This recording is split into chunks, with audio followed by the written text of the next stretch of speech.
put a smile on your face when you're moving from place to place. Good morning, good morning, morning, good morning, morning.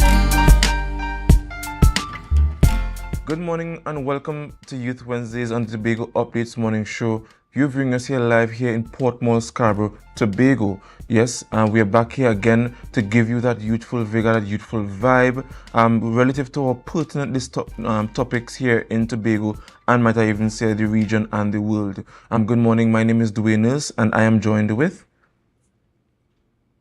Good morning to Dwayne. I'm glad to be here to join in the youthful vibe and the vigor for this morning. Oh yes. We I'm one man down. Hint, hint. A special good morning goes out to Kaylee. We miss you on your little hiatus, and we hope to see you back very, very, very soon. Very soon.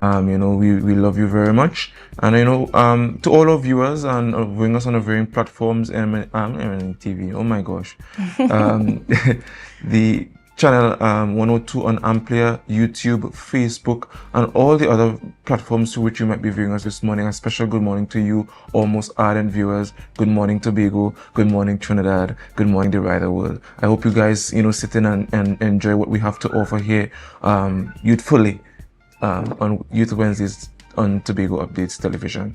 What has been happening in this space, Miss Nancy? Well, a few things have been happening. Unfortunately, there are sad things. Yes. I don't know if you saw the video of that teacher having to discipline that student in that high school. Are you aware of that video? I saw a piece of the video. It seems as if that we are perplexed by issues that might be symptomatic, sorry, and might I even dare say asymptomatic, because it shows its ugly head when it gets very serious. Yes. To some of the things that we have been sweeping on the carpet for a very long time. I remember I was having a discussion with somebody yesterday, and one of the things that came to mind is that our teachers aren't compensated, and I don't think they're given the most lucrative environment, given the nature of our children today. Right, they're more liberal than anything else, and that could be good or bad. I think it also raises a lot of questions as to what strategies or measures that we could put in place in order to deal with the upcoming youth for today, because clearly they're not like the youths we know. Correct. We grew up a different way, and now Correct. The youths these days, they have a different way of letting you know or acting out and these type of things. So what do we do? And in the video we saw that a teacher who looks, should I say, fed up, for lack of a better term, of the attitudes of the children in that class, and this was the result of it. So a lot of people are asking who was the right person or who was the wrong person in the situation.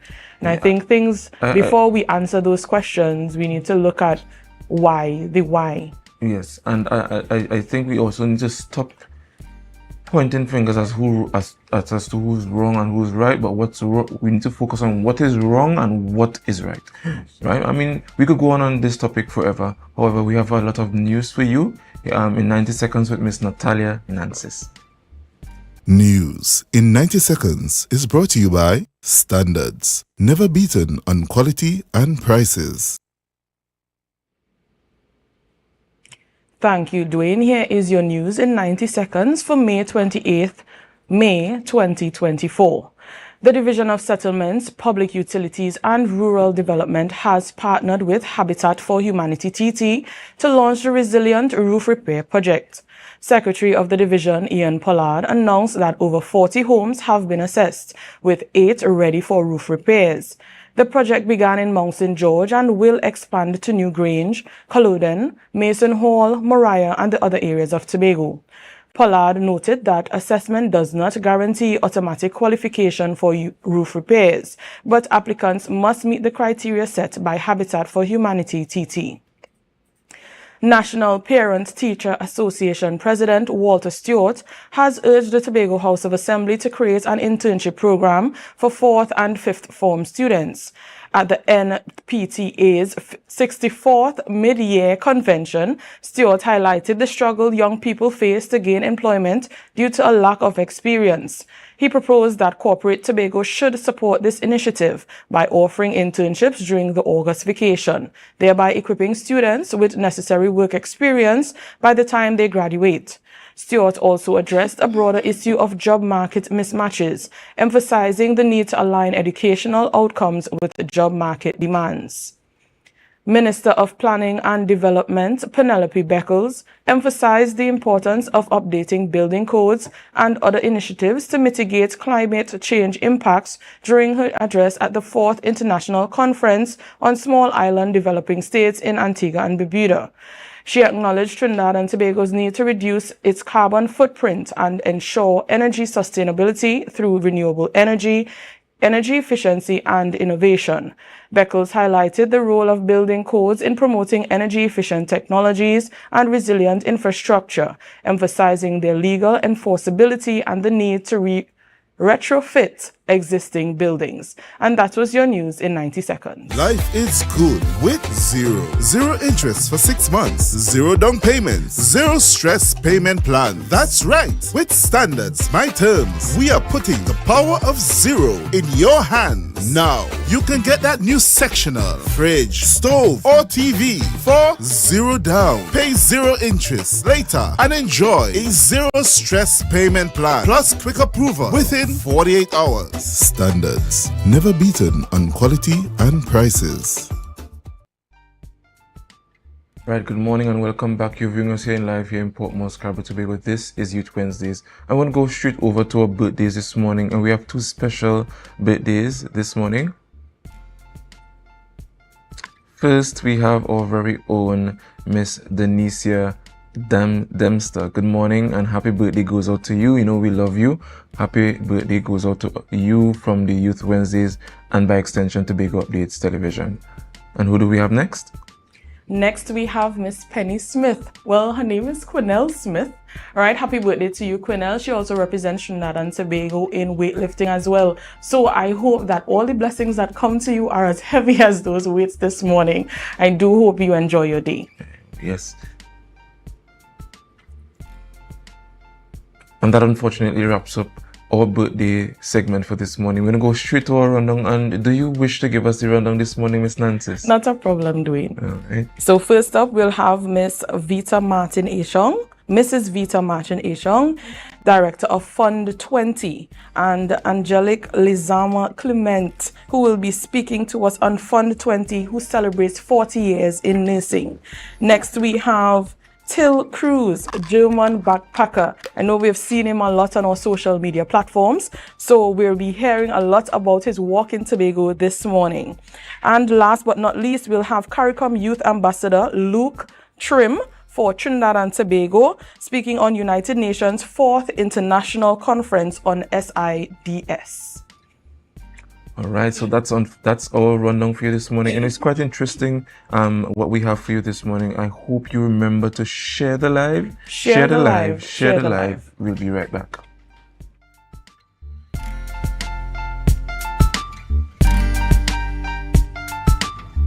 Tobago, we reach the biggest comedy event of 2024, finally in Tobago for one night only at Shaw Park. My body, and I'm not in the mood. Yeah, but you haven't been in the mood for the last 6 months. Love is a Walk, which played to sold-out houses across Trinidad, is coming to Tobago for one night only on Saturday, June 8th at 8:30 p.m. You promised this would be the last time. Yes, I tell you it's the last time, I swear. You sure about that? Tickets for Love is a Walk available at the Shaw Park Complex daily and at advertised outlets. Check social media for details. Shaw Park, Saturday, June 8th.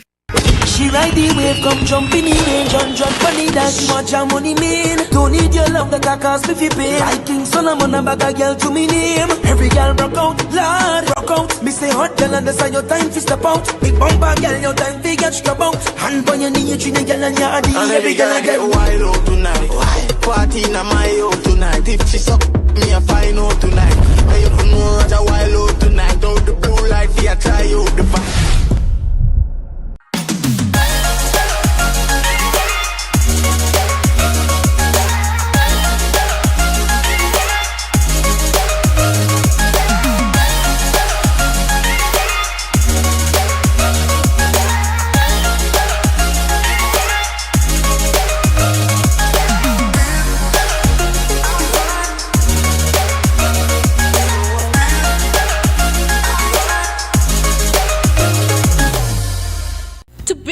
Glass Supplies has been a leading name for over 37 years in the glass and aluminum market in Tobago. We provide an extensive range of high-quality, innovative aluminum and glass products for commercial and residential use. Competitive prices with superior and professional services by committed employees who are guided by rigid quality standards. Tobago Glass Supplies specializes in the manufacture and installation of glass and aluminum products that are essential to today's homeowners and the business environment. We are engaged in marketing, sales, and installation of a variety of products. These ranges from windows and doors to necessities such as mirrors for homes and vehicles, designed and manufactured in-house or imported.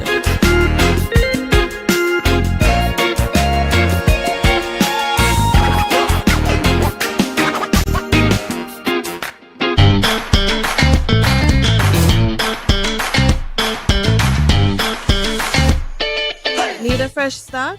Upgrade your life with the things you want. At Standard Distributors in Canaan, life is good with zero. Get that amazing fridge, the stylish sofa with zero down and easy financing. Your dream house is within reach. Visit Standard Distributors today. Life is good with zero.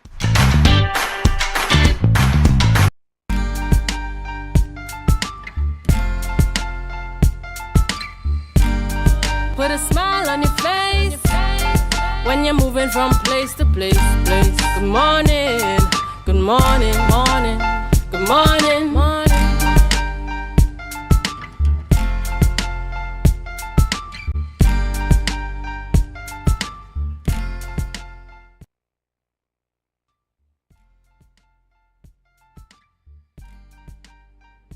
Good morning, viewers, and we are back here on Youth Wednesdays. We start off, of course, with a very exciting interview for you this morning. We join with us this morning. I have Mrs. Achong, yes, Mrs. Martin Achong, and also we have Mrs. Lizama Clement. Good morning to you. Right, so Mrs. Martin Achong is the director of Fund 20 and Mrs. Lizama Clement is the co-director. And we are happy to have them in studio this morning. They're going to tell us a little bit about Fund 20. So good morning, ladies. Good morning. All right. So what is Fund 20? Who is Fund 20? And what are some goals and objectives of Fund 20? Okay, so we are a group of nurses. We started our professional journey in 1984, and following qualification, a number of us dispersed to different corners of the globe. Yes. It was in 2018, I believe, we were on a trip to Europe, and we shared the idea of, giving back to our country. And so that idea started to realize. In 2019, we got together, we had a meeting, and it was a really revealing experience that some people were able to share their experiences of nursing in Trinidad and Tobago. And some of it was quite positive, but some needed much to be desired. Right. So that sort of started the journey for us. And we started the journey in looking at how we can improve the standard of nursing in Trinidad and Tobago. The onset of COVID has really created an opportunity because it opened the virtual platform to allow this to take place. And so we started that journey to become non-government organization. So we had 3 career events, and that was done in collaboration with the former nursing director, Miss Betty Ann Pilgrim. And we also had a laboratory webinar. There were 3 laboratory webinars where we looked at how you collect store and transport specimen. And we know that is very vital in terms of diagnosis and treatment of individuals. So that was very productive. We had a lot of positive feedback from that. And we had we attended leadership webinars and things like that. So that brought us up to the point where we are today. So we are celebrating, on the 4th of January, Yes. we celebrated 40 years. Wow. Not 10, not 5, Not 20. not 20, 40 years of nursing. Let me just put in congratulations to you for you so 20. much. Yes. Thank you so much. Thank you so much. So we Thank you. started this this journey about 2 years ago, the celebration, because we wanted, in the spirit of patriotism and giving back, we wanted to come home to our country and mingle with our society, but also to engage with some of the small businesses and things like that. So we have, I think it's about 15 in numbers now. By Saturday, we will have about 40 odd people and more.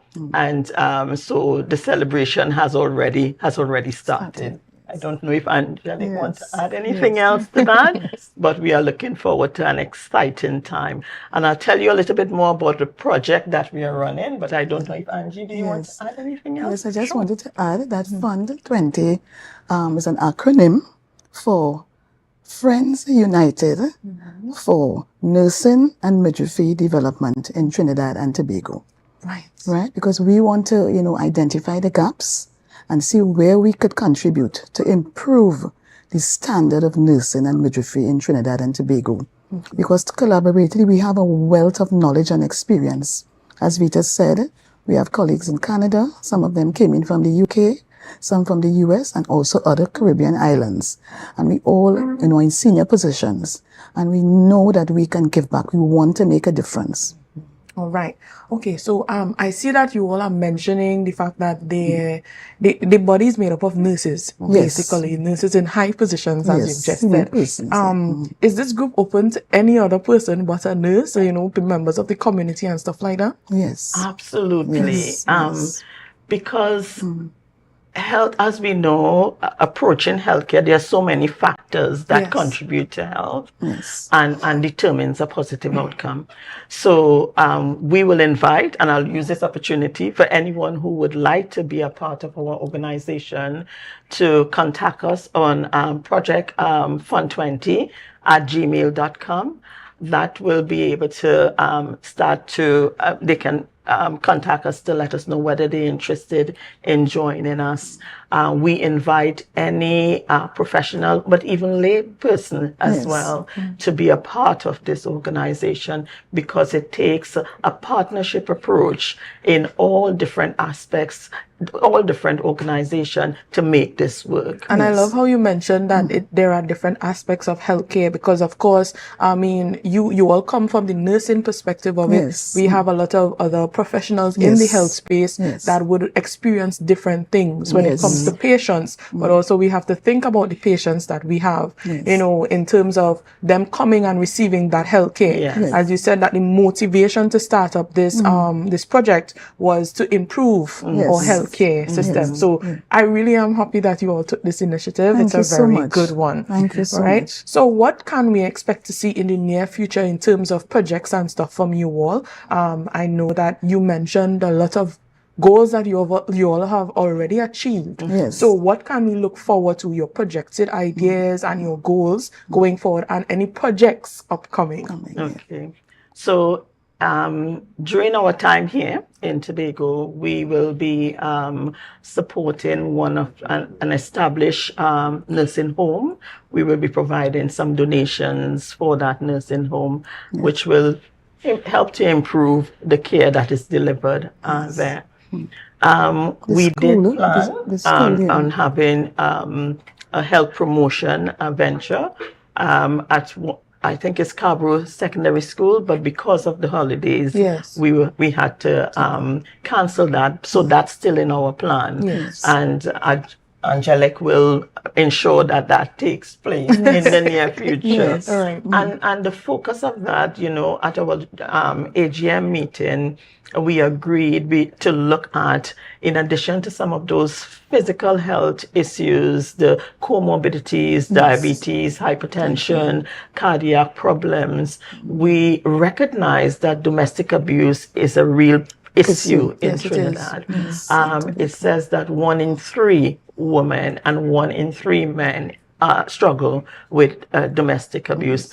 And whether that statistic is real, well, it leaves the question, but a lot needs to be done in terms of education. So part of that work that Angelic will be doing together with Maureen George, who is resident here and a nurse as well, and also Hyacinth Pollard Rodriguez, will be looking at providing a talk on domestic abuse, but it will be in a form of healthy relationships. So that's Tobago aspect. In Trinidad, we are in the process of supporting the refurbishment of a maternity wing. It's a birthing room in that maternity wing, so that we can support that home birth environment. So the clients can come into hospital in a home setting, delivering their babies in comfort and style and be able to go home. I was just about to ask you what the difference between a home birth unit and the normal maternity unit. What's the difference, so that viewers understand the big impact that this will have for mothers who are about to give birth? So this was started because of the crime in Trinidad at the moment. Certain areas, it's difficult for the midwives to go home at these clients to do home births, for those who prefer a home delivery. So we decided, let's provide somewhere where they can come in, but feel and look like they're in their home still. So this unit, we're going to provide a bed that looks like a home bed. Yes. We're going to decorate it just how your bedroom would be at home. And we had colleagues who came in who bought birthing balls. We had some of them bringing sonicates, blood pressure apparatus, all those different things, so that we will contribute that. We also would put a plaque saying the date and who it was donated from. So, you know, and decorate it like your bedroom at home. So they'd come in, have their babies, and once they're okay and the baby's okay, they'll spend a very short time and then they'll go back home. So we want to simulate a home delivery environment. So that's the idea behind it. Okay. Yes. This makes it more comfortable, you know. Yes. I mean, yes, we know we have to go to the hospital and this and that, Yes. but it's nice to have a home away from home. Yes. Yes. That's the Especially idea. for Yes. something as special as this, bringing Yes. a new one into the world. Yes. I really love this idea. I do hope that, I mean, you all are starting at the Northwest Regional Health Authority first. Yes. First. Yes. I'm going to put in first because I'm hoping that you will come to Tobago Tobago. with this idea, right? I mean, I'm not there as yet, but I'm hoping that if I get there, that it will be nice to see a home birth suite. Yes. You know, Yes. in a comfortable environment with nurses that pay attention, especially given the news and everything that we have going on right now. Yes. It will be nice to see an environment like that. Thank you Right. so much. Yes. You're welcome. Yes. All right. So before we wrap up our interview this morning, could you tell our viewers where they could find updated information on these projects and where we can find more information on Fund 20 for persons willing to join? Okay, so we are still en route to register as a non-government organization. So we do not have any established web page or anything like that. That's in the plan. Right. So once we complete our registration, we will be setting up our site. If anyone needs to get in contact with us, they can email us. We are hoping that we will be able to achieve, complete the registration by mid 2024. Okay. And following that, we will establish the website. But that has already been talked about and in the plan, initial planning. All right. And you did say that it is open to members of the public and other healthcare professionals. So I think all-roundedly, as we're trying to make our healthcare system a better system all entirely that I do encourage you all and invite you all to become a part of Fund 20. This is a great initiative, and I think it will be a benefit to us all on both of our islands, right? So we want to thank so much Mrs. Achong and Mrs. Clement for being with us here and telling us about Fund 20. Ladies, I do hope that you all enjoy the rest of the day. And to our viewers still joining us, I hope that you stay with us. And while we go on this break to come back, you share the live, share the live, share the live.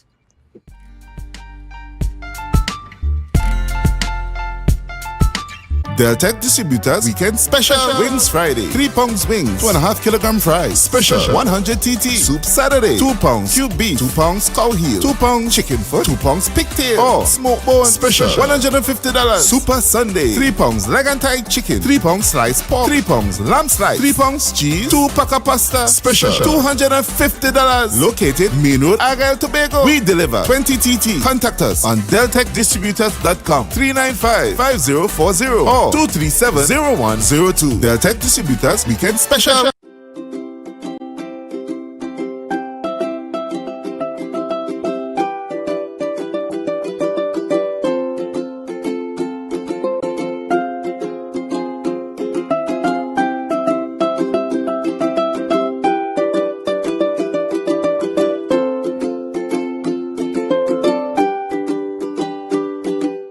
It's a different type of thing down there. And we party till we drop down there. With a lot of pretty girls down there. Down in Tobago.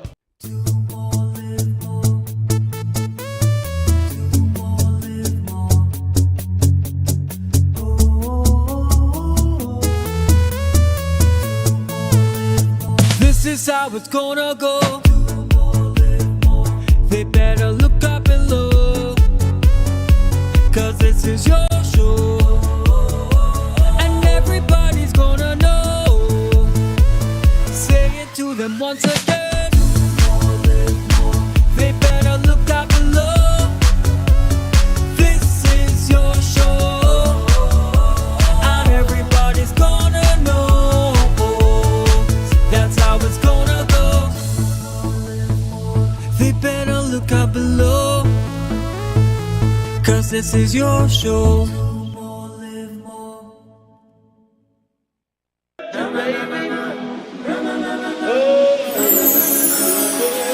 I can't live without you, I can't be without you for too long. 'Cause when I'm around you, I feel like the heavens is coming down. I feel it in my soul every time we on the road, it's a miracle.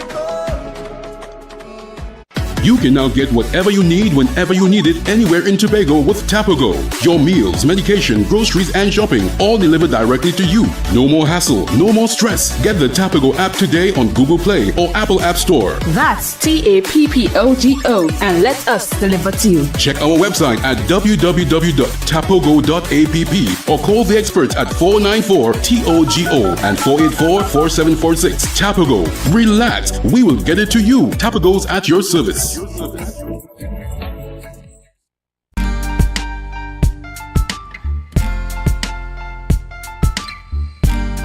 Put a smile on your face when you're moving from place to place. Good morning, good morning, morning, good morning, morning.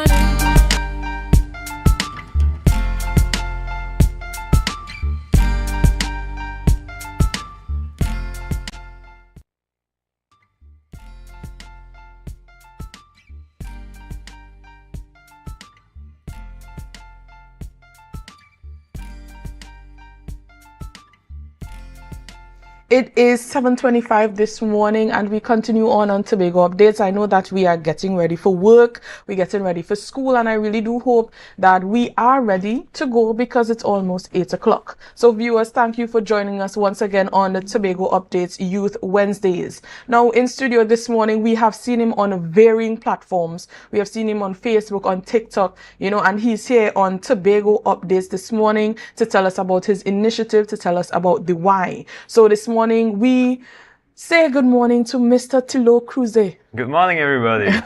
I pronounced that correctly, Tilo right? Cruze, yeah. Yes. Good morning to you. Now, for those of you just joining us, or for those of you who are just seeing, who just graced our screens, this is the young man who has been walking barefoot across our...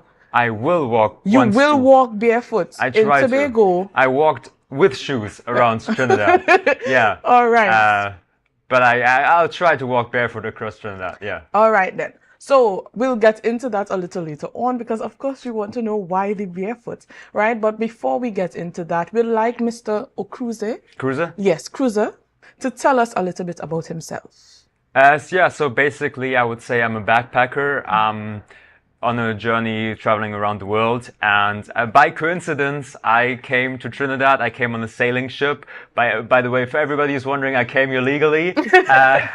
Some people think I don't know. I'm registered here as a crew member. Sailing across the Atlantic, and yeah, basically I got the idea to walk across Trinidad. And a lot of people told me no, and it's very dangerous, but I wanted to show the good parts of the country. Okay. Because I felt like so many people that are so nice to me, and I felt it was possible. And yeah, I wanted to show that, I wanted to prove that. And yeah, that's why I walked across Trinidad. So you wanted to show the good parts of Trinidad in light of all the danger that has been happening. Yeah, I think there's like so much news about crime. And I think there's like a misconception, like most people in Trinidad are really good people, and I truly believe that. And I think the crime is just like a small part of the country in like certain areas. Okay. It's not nothing, but yeah. It's still something, and you're happy that you walked through Trinidad. Yes. Of course. I hope I inspired some people, brought some hope back to some people. If that is true, I will be happy. So choosing Trinidad and Tobago was a coincidence, you said? Absolutely. Have you walked anywhere else besides Trinidad and Tobago? Well, there is something called the Camino Santiago, which is a pilgrimage. I walked across Europe, but it's like some kind of different. And nothing with social media. I just did it for myself after high school. And yeah, it's basically from Germany to Spain. But other than that, no. Wow, those are very long distances, guys. I complain to walk from uptown to downtown every day, and look at this young man. This is the 10 of walking Trinidad, and now he'll be trailing Tobago. Yeah. Right. So can you tell us briefly how walking in Trinidad went for you? I know you had a bad experience, but I mean, all entirely, you said it was a good experience in Trinidad. So how was that for you?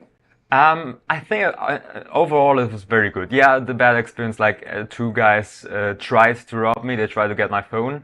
And the third day, kind of embarrassing.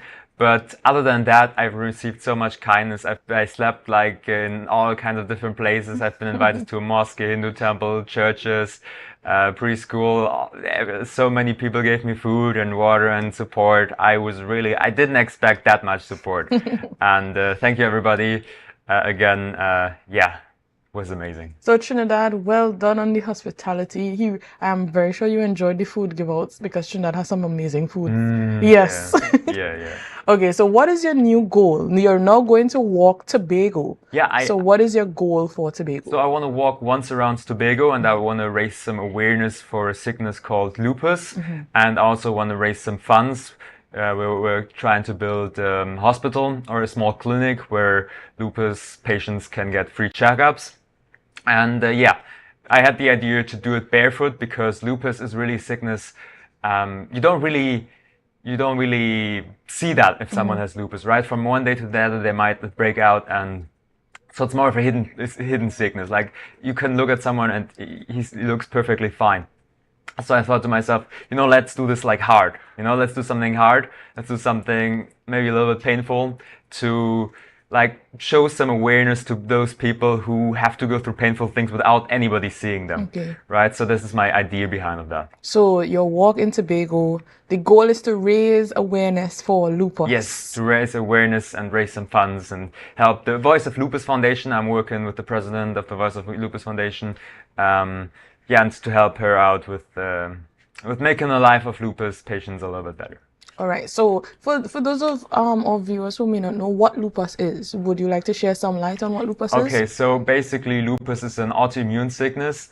So the immune system attacks the body, and I think it comes in phases, and it basically affects every part of the organ. And yeah, the free clinic, we want to do some some tests for diabetes, for blood pressure, and for eyesight, because you need to take some certain drugs, and those certain drugs have those side effects, and they need to be checked up regularly. In the normal hospitals, the waiting times are just way too long, and there's already a lot of damage that has been done. So they want to do like a clinic run by volunteers where lupus patients can get some free tests. Right, so I'm going to put this in that this is a great initiative that you are doing. I have a friend with lupus, and it can be very painful at times, especially when there are flare-ups. Yeah. So thank you so much for walking on behalf of those with lupus. Right, so have you figured out your route? What is your route? Where are you starting? What time will you be starting? And of course, the question that all of viewers want to know, why barefoot? Well, I just said why barefoot. I want to like, I want to basically go through a little bit of painful things myself to show the pain of the lupus patients who cannot show it to everybody. And I'm just going to walk around the island starting today after this interview, probably, at like around 9. I want to live stream it on YouTube today, so if you find my YouTube channel, you can check it out there. Okay, so you starting from Scarborough then? No, I was starting from Crowpine. Someone of your crew is going to bring me over to Crowpine. Yeah. All right. So, well, I wish you all the best in walking. At 9 o'clock really is when the sun really does come out. So I wish you the best. I think you mentioned in one of your videos that one of the things that you fear the most is the asphalt getting very hot from the sun. Yeah. So, I mean, honestly, if you are walking barefoot, I won't judge you personally for putting on a slippers half the way, right? Because the pitch it honestly gets very, very hot. So do you think that you'll be able to walk the entire terrain in one day? Or do you think that... I don't walk in Tobago in one day. It'll take a little bit longer than one day. Okay, so... It'll take like 8 days or so. So what are the sleeping accommodations like that you'll be looking forward to? And I think a lot of viewers were asking, what is your funding like? How are you funded to do these initiatives? I have no money with me, and I have nothing with me. I just ask people for a place to sleep, and sometimes people give me food. That's all. I have no money with me. I have no credit card with me. I just walk around, and if people give me food, I want to share that like with everybody and give like a good reputation to people from Tobago.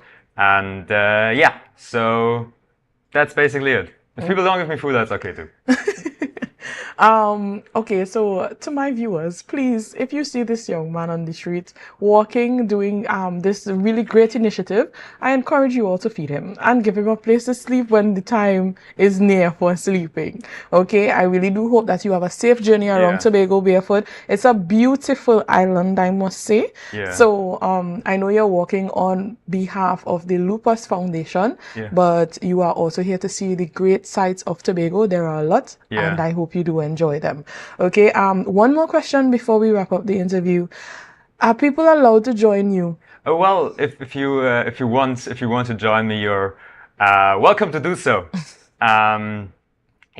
So probably not the whole way, but if it gets time to sleep, it will be a bit difficult if there are too many people. But Can I say something before we wrap up? You can go right Okay, ahead. so I had a kind of a rough night today. I didn't sleep. I slept for like 1 hour because a friend of mine, also a fellow YouTuber, he's called Christmas List. He got in prison yesterday, so please everybody support Christmas List. He did some gang stuff, and he basically showed the dark parts of Trinidad. I showed the good parts of Trinidad, but I think everybody should be allowed to say what I want to say, and I believe in free speech, and please help everybody free Christmas List. Thank you for letting me say that to everybody. No And I will be walking for him too now, I guess. Okay. All right, viewers, so you heard it here. He'll be starting his walk at Crown Point. For those of you interested in joining, you all can join. And for the YouTubers that would want to join live and not on that hot pitch, what is the name of your YouTube channel? Where can we find it? Well, it's called The Pilgrimage of Life, and pilgrimage is written with like an I, pilgrimage, also like on TikTok, I'm on TikTok, and I'm on Instagram, so you can find me everywhere, I guess. Pilgrimage of Life. I think on Facebook too, and Reddit too if you want. All right then. So, Mr. Tilo Kruse. Yes. Thank you so much for joining us. The viewers, you are invited again to join him on his walk through Tobago in support of the Lupus Foundation. They want to open a clinic where lupus patients can receive free healthcare and healthcare that is on time. The difficulties that a lupus patient faces is vast and it's great. So I support his initiative. I ask you all to support the initiative. And as we continue on, I encourage you all to share the live, share the live, share the live. I'm going to walk once around Tobago next in order to help build a clinic for lupus patients. And this time you guys can join me because I'm going to live stream the whole thing, and it's going to start next Wednesday. And I'm going to walk once around it. And I'm going to now tell you the story of how this all came to be. Because as most of you guys know, I recently walked across Trinidad, and during this walk I had one big supporter. His name is Roger, and yeah, I met him on the streets and he gave me a place to sleep even before anybody knew my name. He supported me along the journey, helped me with the media when I got robbed. He went all the way up there and followed me the rest of the day. And his daughter recently got diagnosed with lupus. And lupus is a disease, an autoimmune disease where the immune system basically attacks the body itself. You start developing rashes, you start being super tired, get headaches, and you can't really function normally anymore. For that you need to take like a lot of medications, and those medications have side effects. So you need to get checked out regularly in a hospital, but right now to get checked out you have like very long waiting times. And during those waiting times there's a lot of damage that could be done. And the Voice of Lupus Foundation wants to build a clinic where people can get checked out for free in order to prevent most of the damages and help people who are affected by lupus live a more normal life. And I want to fully support that, and we're gonna start a GoFundMe and we're gonna collect some money for building this clinic. It's gonna take 8 days.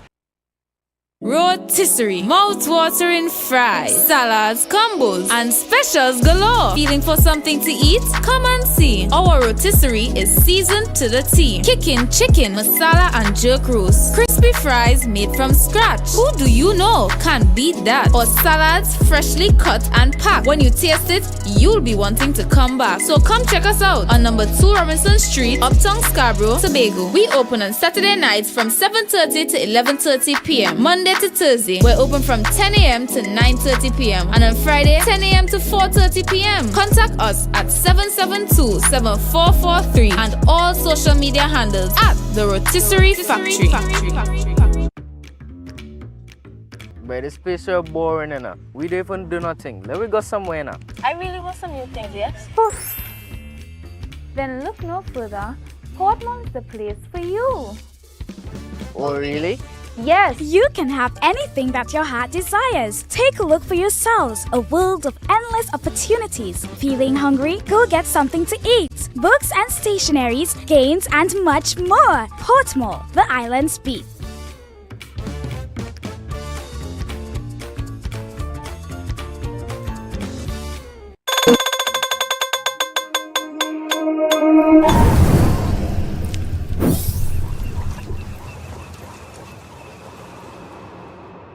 No place like home, home, home. Oh, I love Tobago, baby. When we outside, it's an ocean of love. All that we align to the stars up above. Let we dance now, take a chance now with me. And we go jump till morning. Look, the moon gone sleeping. Tell them we not leaving.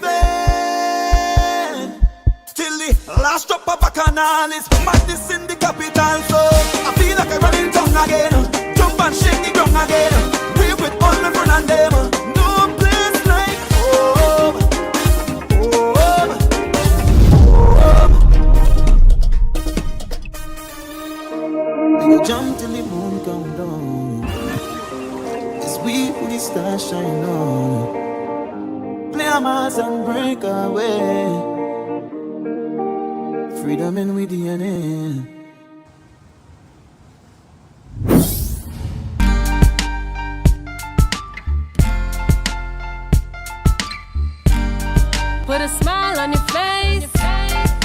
you're moving from place to place. Good morning, good morning, morning. Good morning and welcome back to Youth Wednesdays on the Tobago Updates Morning Show. My name is Dwayne Nurse, and yes, you're viewing us here live here in Port Moresby, Tobago. Right, we want to take the discussion to a more pertinent one relative to discussions about small island developing states. And this morning, we're going to be joined by Youth CARICOM Ambassador, Mr. Luke Trim. Good morning and welcome to you, Mr. Trim. Mr. Trim, why are you outside? Why are you outside? Good morning, Dwayne. I am outside because, I just love to be outside. I'm really excited to be a part of this interview. I felt like I haven't seen you all in ages. Yeah, How are because you you threw doing? us away. Don't feel like, don't be modest up with it. If you want to be here, you will be here. But we know it's good to have you in the capacity of youth ambassador. You've been doing great things. We're very much proud of you. We want to begin this discussion. Why are you at this conference? It is, and just tell us about it. Okay, so currently I am at the 4th International Conference for Small Island Developing States hosted by the United Nations. Now, last week we would have had a youth version of this summit called the Child Youth Action Summit, where we were able to network with youth from all over the globe. So we had our Trinidad and Tobago delegate present. We worked on a project proposal that would have assisted in the advancement of the environment. And it was such a pleasure being around so many of the Caribbean youth, because it's always a pleasure when we come together to work towards a common purpose. And when you think about small island developing states, especially when you think about Tobago being the smallest of the two islands, we really need as the youth to be active, to get involved, because we are responsible for our future.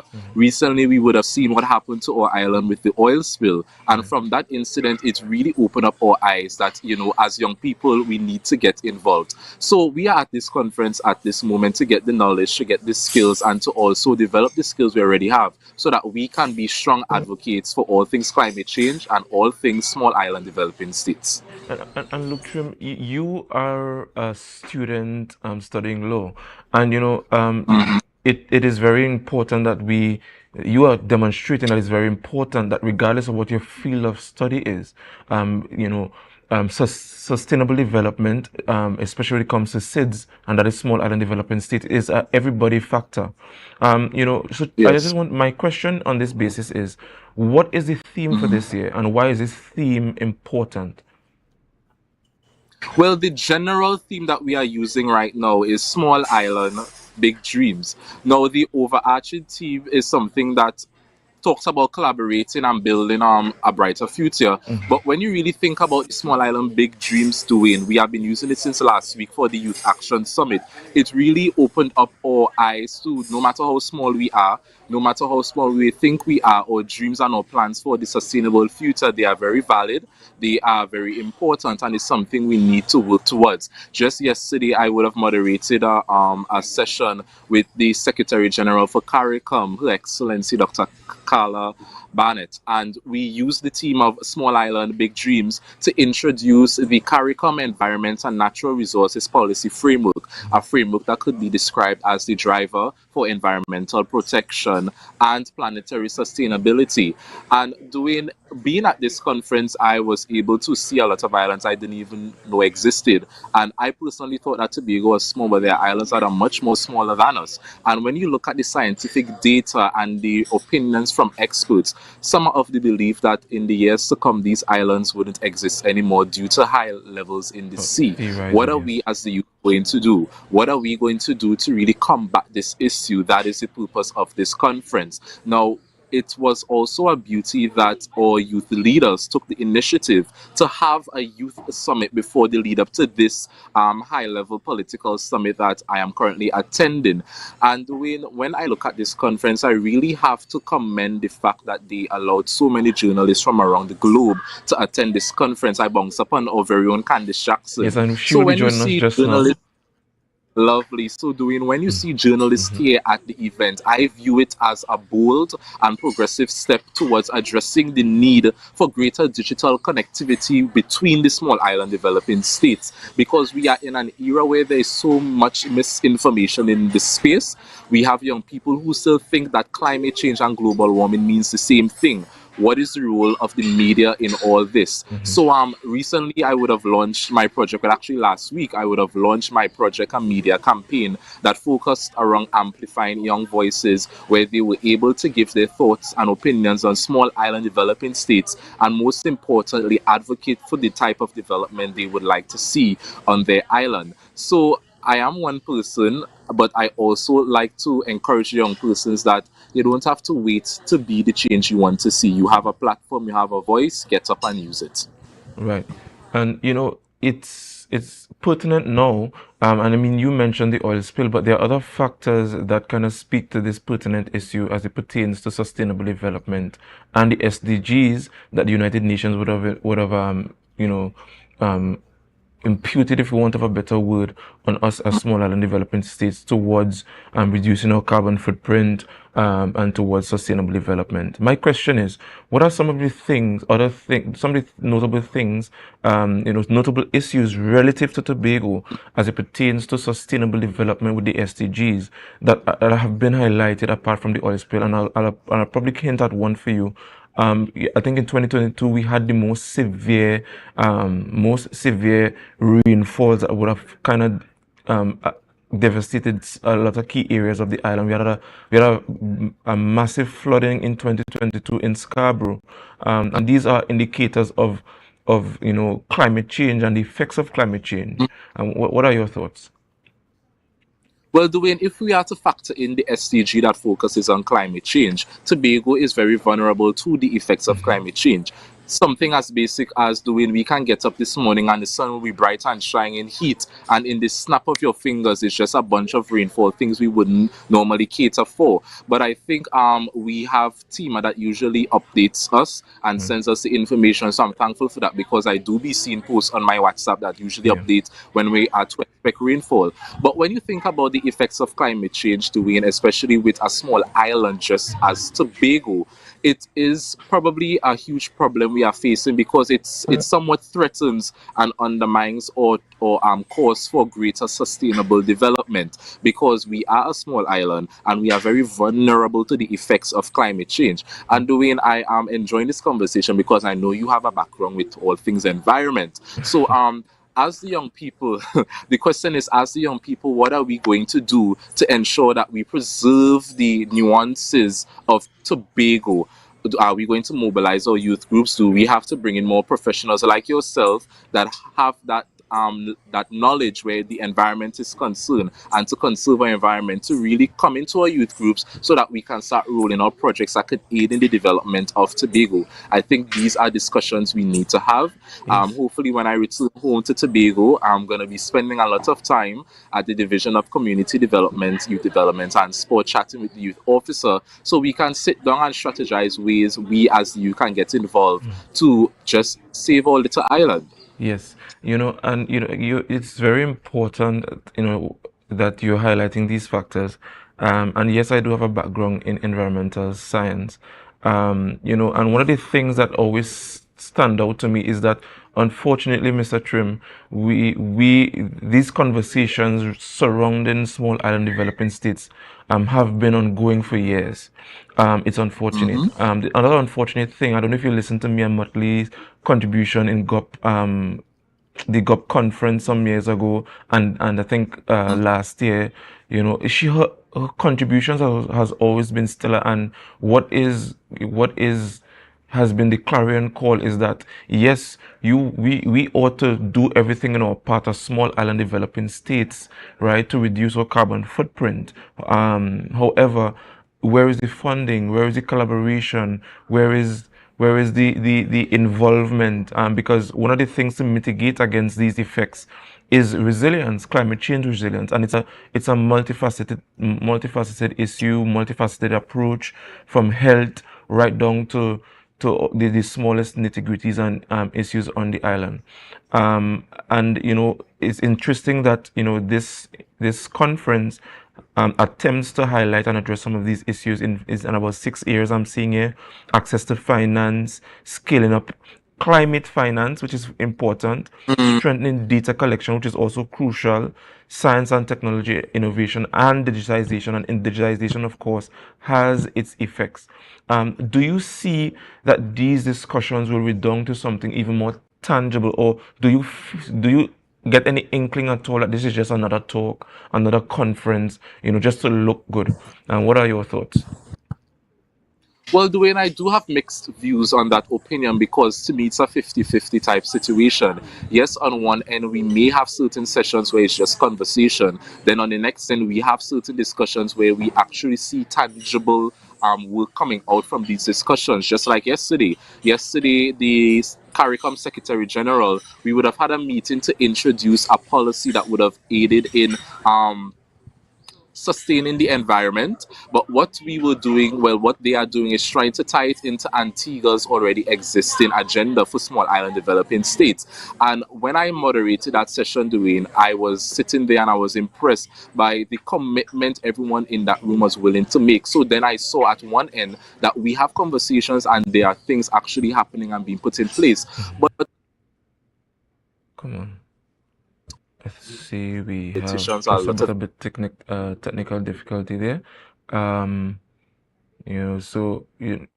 a discussion surrounding Small Island Developing States 4th conference here with Luke James Trim, and he was just sharing with us some of the outcomes and notable tenets that was discussed there at the conference.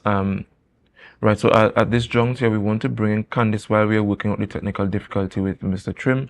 Good morning and welcome to you, Miss Jackson. Good morning, Dwayne. Good morning, Tobago, and to all the viewers. A little birdie told me that you are but one of many, reporters, journalists in the country that has been chosen for this thing. How do you feel about that? Well, yes, I'm actually one of 18 journalists that was selected to be a part of a special fellowship for the Small Island Developing States Conference, just to bring coverage and to raise awareness for the issues, because what has been the case in the past is that a lot of these issues do not get the air that they need. So this was the reason for the UN and making a decision to select journalists from small island development states around the world, so the Caribbean and the Pacific and all over. It's actually pretty cool. It's a pretty cool mix of people, and it's really a privilege to be part of this. Certainly. As I was sharing with Luke earlier, these discussions have been ongoing for years, and it would seem to suggest that we aren't doing enough as small island developing states toward sustainable development, toward reducing our carbon footprint. What are your thoughts emanating from these discussions while you're there as a journalist? Well, it's kind of like, having a candle and burning it on two ends. And the reason why I say that is because a lot of the issues that has been highlighted so far at many of the sessions is the fact that the Caribbean, well, actually small island development states in general, I should say, they are more affected, first of all, by climate change, in terms of, we experience greater storms and all those other things. Whenever there's a storm, it affects the economy. Right. A lot of small island developing states are dependent on tourism. And when something catastrophic happens, tourism fails. And when tourism fails, the economy fails. And then it decreases its debt. So trying to be able to recover from that debt, it makes it difficult for governments to be able to make the right investments, to be able to grow their economy. So, and it comes down to, needing the help. So there was a discussion actually led by the UN Secretary General yesterday, which was quite interesting, Mr. Antonio Guterres, where he was saying that, a lot of these mechanisms, the lenders of last resort, the IMF, the World Bank, all these other institutions, they have so many high requirements for when they are lending out assistance, as well as they are not the measures that are put in place, the rate we pay them, all of that make it very, very difficult. For instance, $1 for every dollar that is lent, it ends up being $5 in debt. And that's the case for a lot of these countries, including us.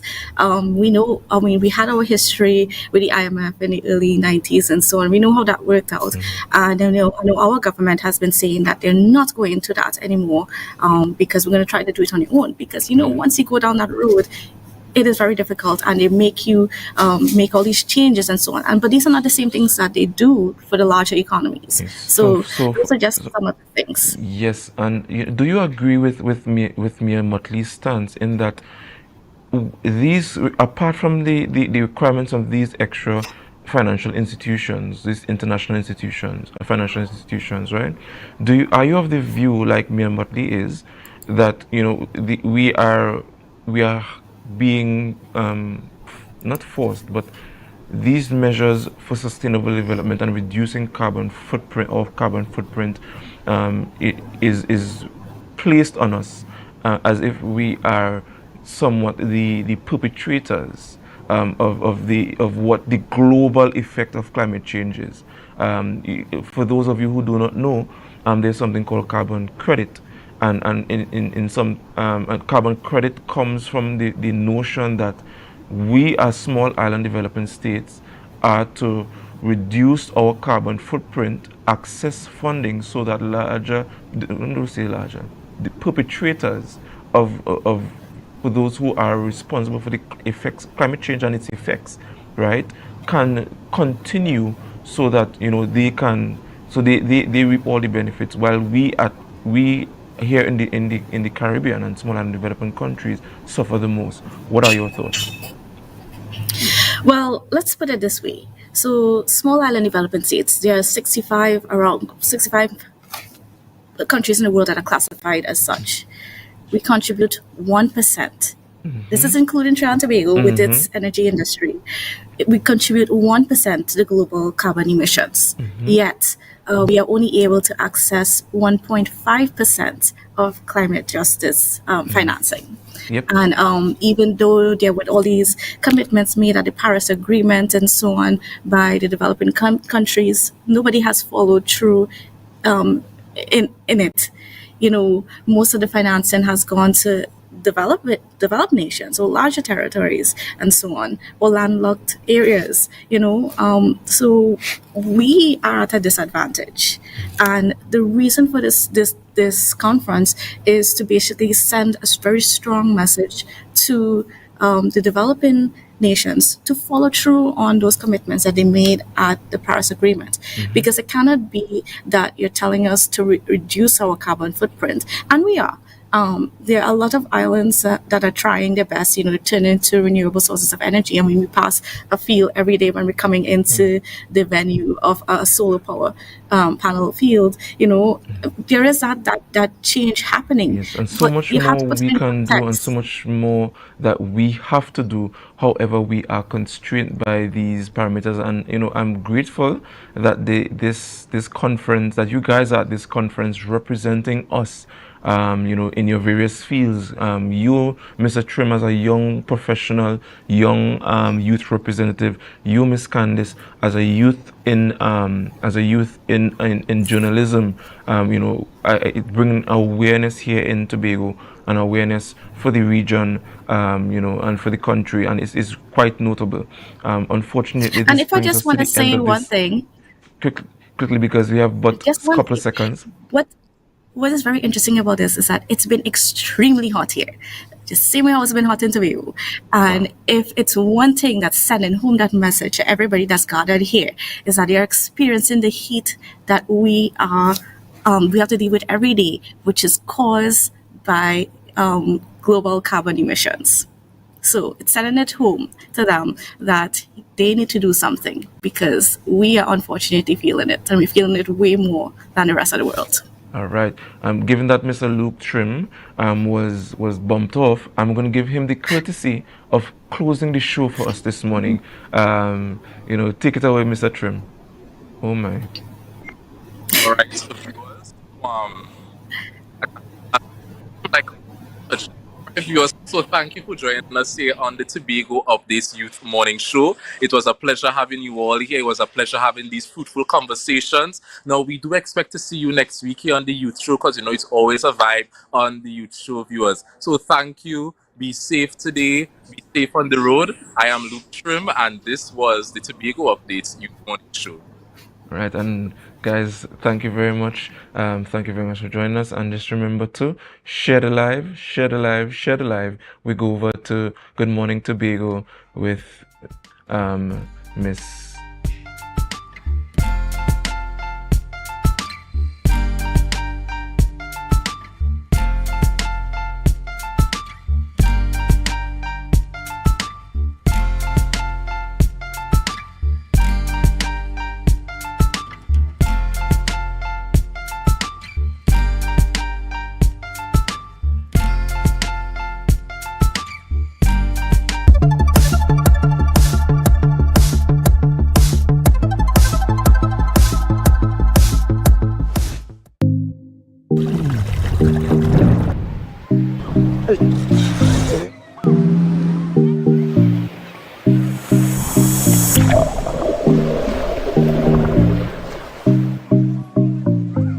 We have not had a shark attack in my years of scuba diving and being in the marine environment.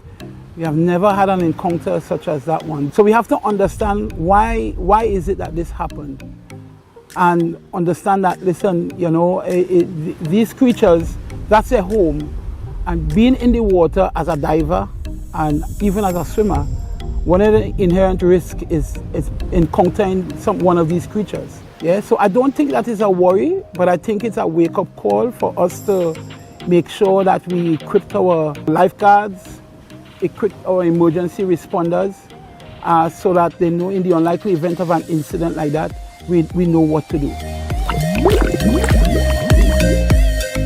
As divers, we would see sharks once in a while,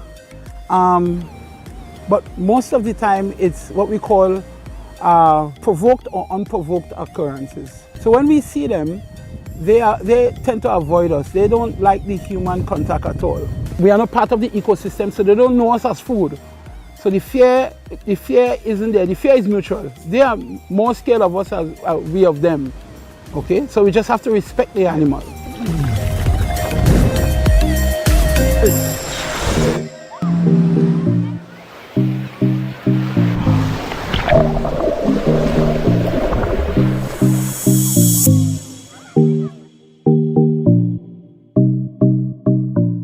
That was a production of the Department of Information, Office of the Chief Secretary, Tobago House of Assembly.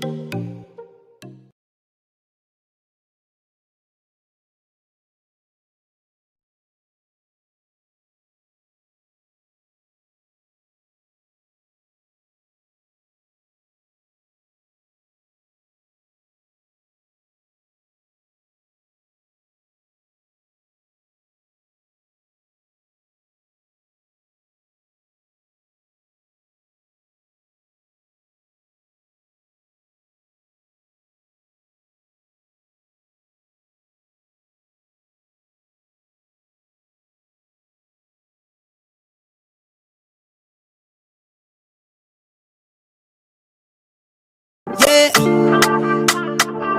Hey. Tobago updates.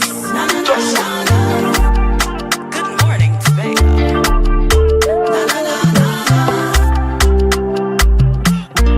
Let's go. It's a brand new morning. Rise up to a brand new dawning. As the passion start to rise, the energy fill the skies. I say thanks for favor to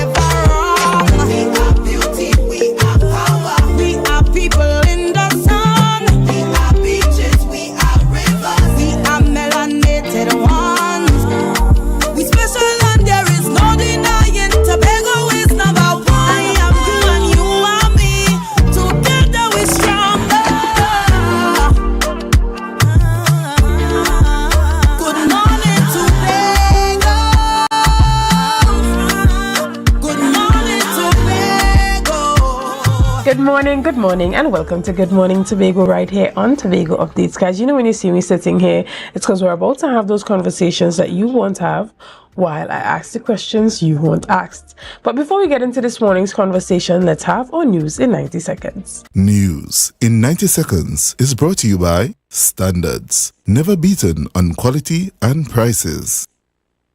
Division of Settlements, Public Utilities and Rural Development has partnered with Habitat for Humanity, Trinidad and Tobago to launch a resilient roof repair project.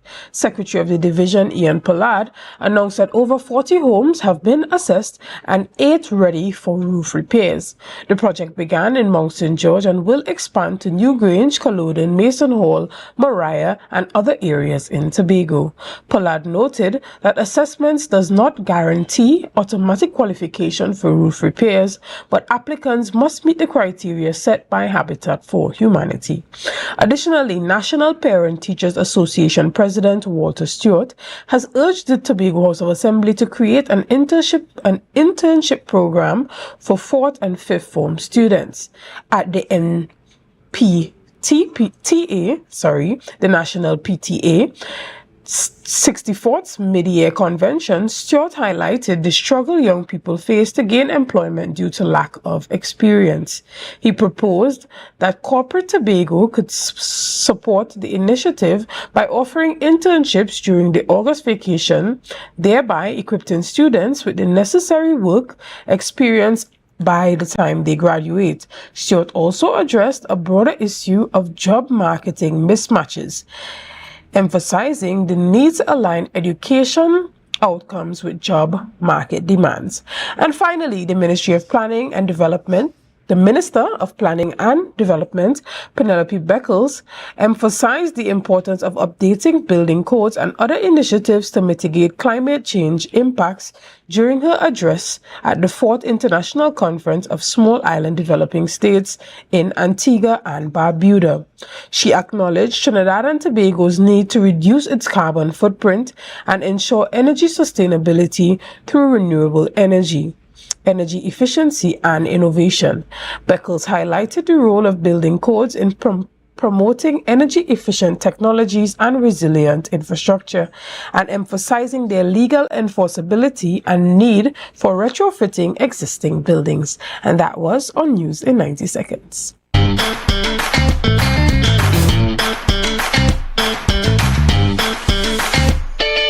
Need a fresh start? Upgrade your life with the things you want. At Standard Distributors in Canaan, life is good with zero. Get that amazing fridge, the stylish sofa with zero down and easy financing. Your dream house is within reach. Visit Standard Distributors today. Life is good with zero. Welcome back to Good Morning Tobago, guys. This morning we are talking about the oil spill, but specifically the tugboat that was found. Now, a couple weeks ago, we know tragedy struck the island when there was an oil spill off of the coast. But one of the questions that continued to pervade in the public space was, who was the owner of this boat and how did it get into Tobago waters, and why was it so difficult to track this boat? Now, this morning we're going to talk a bit about this and the status of it as we speak with Mr. Logan Williams, who is a senior data scientist at Bellingcat's investigative technology team. Good morning, Mr. Williams. Good morning. Thank you for having me. Well, it's a pleasure to have you on this morning. We want to start off by finding out what your team at Bellingcat's really do. What do you guys do? And what would have prompted you to get into investigating this? Well, I mean, obviously it was a tragedy and I guess you guys have the technology to do it. But what encouraged you to really go out there on social media, being brave, being bold enough to put yourself out there like that? So Bellingcat is a really unique international nonprofit investigative news website and publication.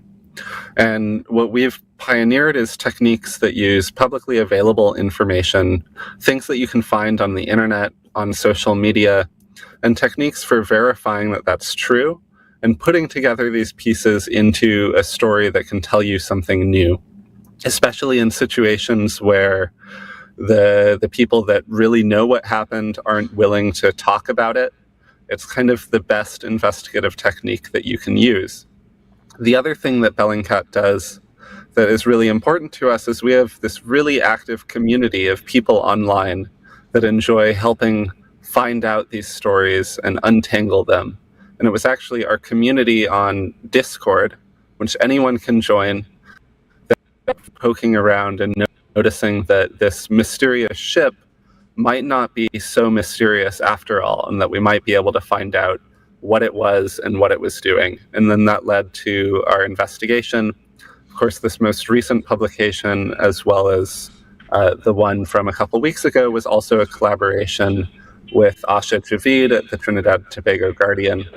And it was a team effort by her, by our team, and by our broader community to put these puzzle pieces together. Right. And what was some of the most interesting facts that you guys found when doing this investigation? And did it raise more eyebrows than when the investigation first began?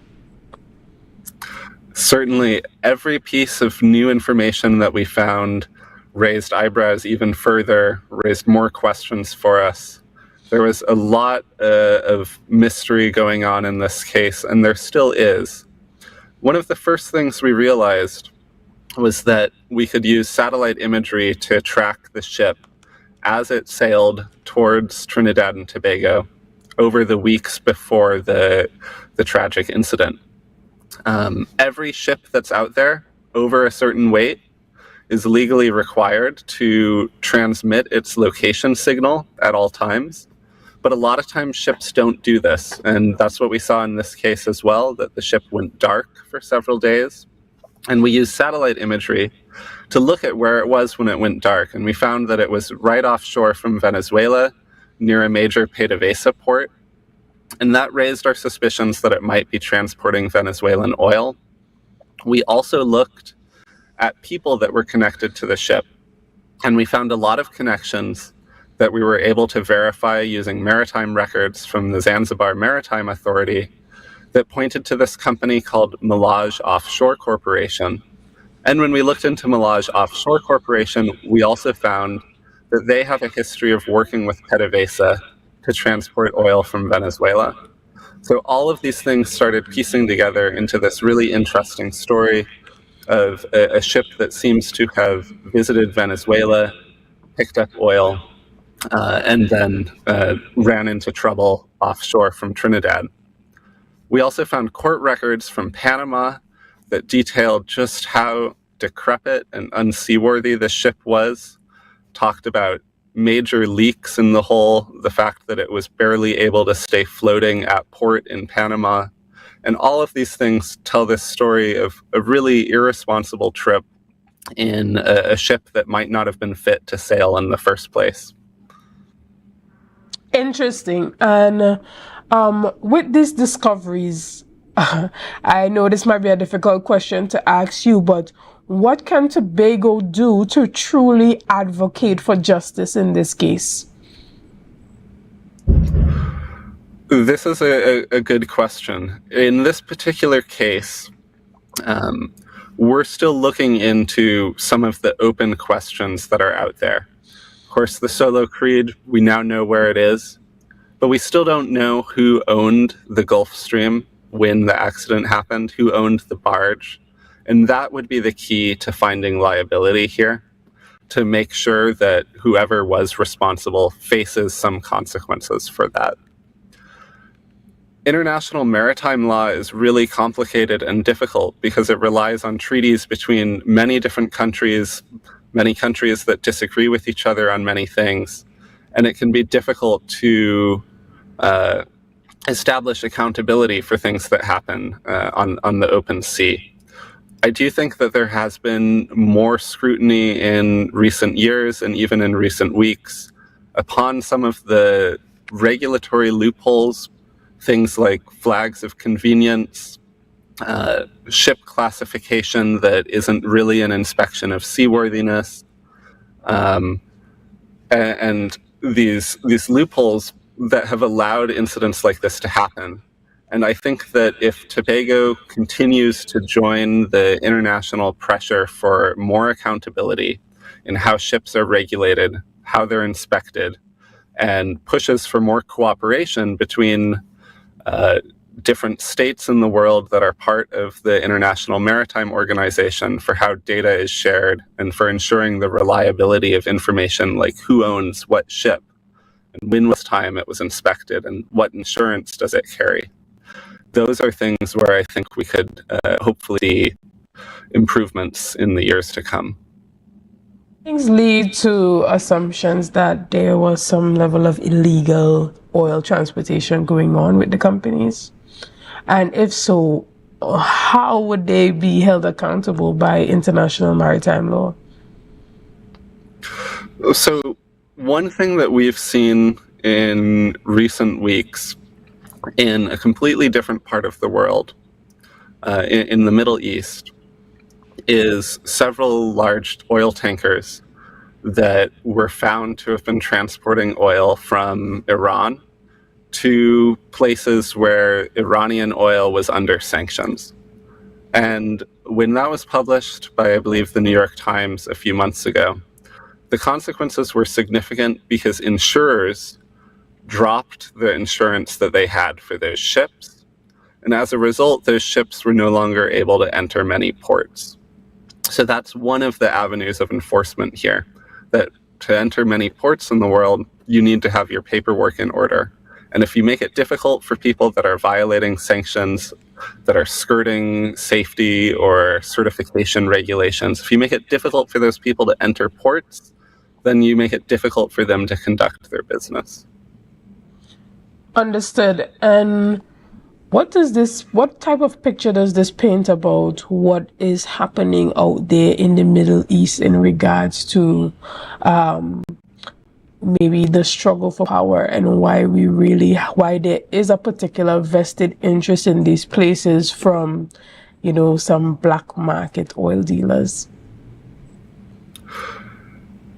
This is getting a little outside of my area of expertise, but I would say that whenever there are sanctions in place to try to prevent the movement of certain goods, such as oil, there will be people that see an opportunity to fill that niche and to transport that oil and to make money off of it because they can make more money if it's something that no one else is willing to do.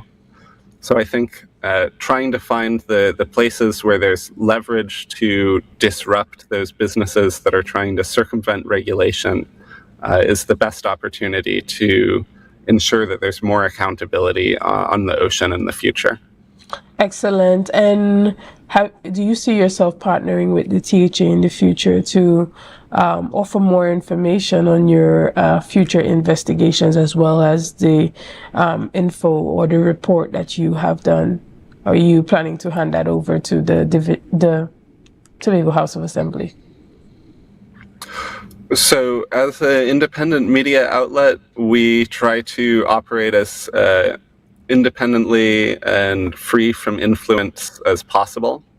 So we publish all of our findings and all of our reports online in a way that anyone can see the evidence that we used to put that report forward.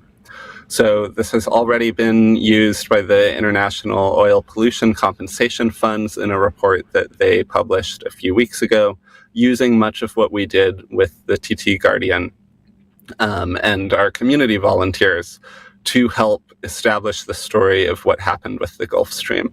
And certainly going forward, we will continue to publish new information as we find it and to make sure that that information is in the hands of authorities like the Tobago House of Assembly, like the International Oil Pollution Compensation Funds, and so on, that can ensure that there can be some accountability in this situation.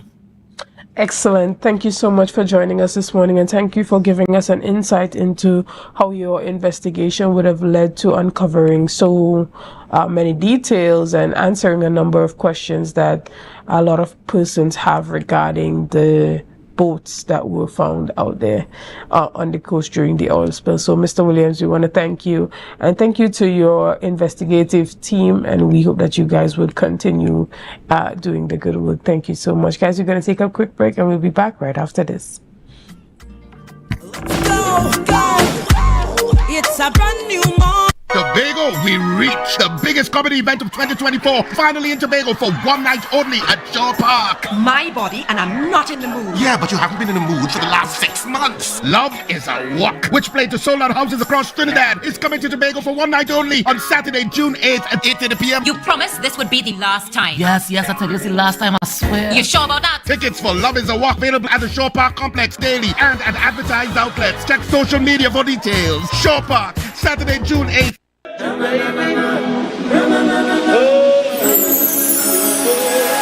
can't live without you, I can't be without you for too long. Cause when I'm around you, I feel like the heavens is coming down. I feel it in my soul every time we on the road, it's a miracle. A million strong come together. Deltec Distributors Weekend Special. Wings Friday, £3 wings, 2.5 kilogram fries. Special 100 TT. Soup Saturday, £2 cube beef, £2 cow heel, £2 chicken foot, £2 pigtail, or smoke bone. Special $150. Super Sunday, £3 leg and thigh chicken, £3 sliced pork, £3 lamb slice, £3 cheese, 2 pack of pasta. Special $250. Located Main Road, Argyle, Tobago. We deliver 20 TT. Contact us on deltecdistributors.com 395-5040 or 237-0102. Deltec Distributors Weekend Special. MI4 Security Services Company is the most advanced security service in Tobago. Ask about our cash and transit service. It's safe, risk-free, reliable, and timely. We provide safe banking delivery for all business types and sizes with highly trained staff, 24/7 monitoring, coordinated emergency response, and a well-maintained fleet of armored vehicles. Contact us at 660-7723 or visit our website at www.mi4securitytt.com to sign up today.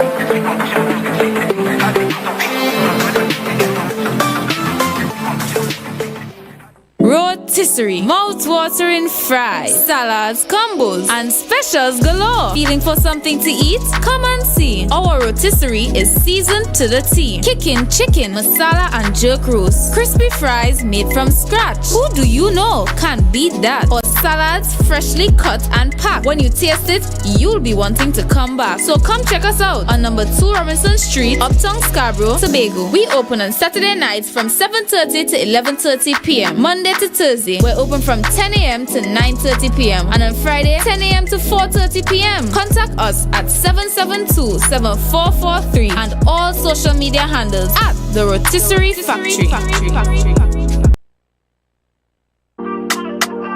Yeah. Hey.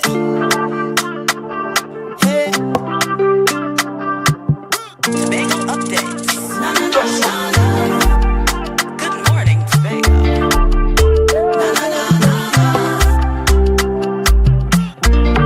Let's go. It's a brand new morning. Rise up to a brand new dawning as the passion start to rise. The energy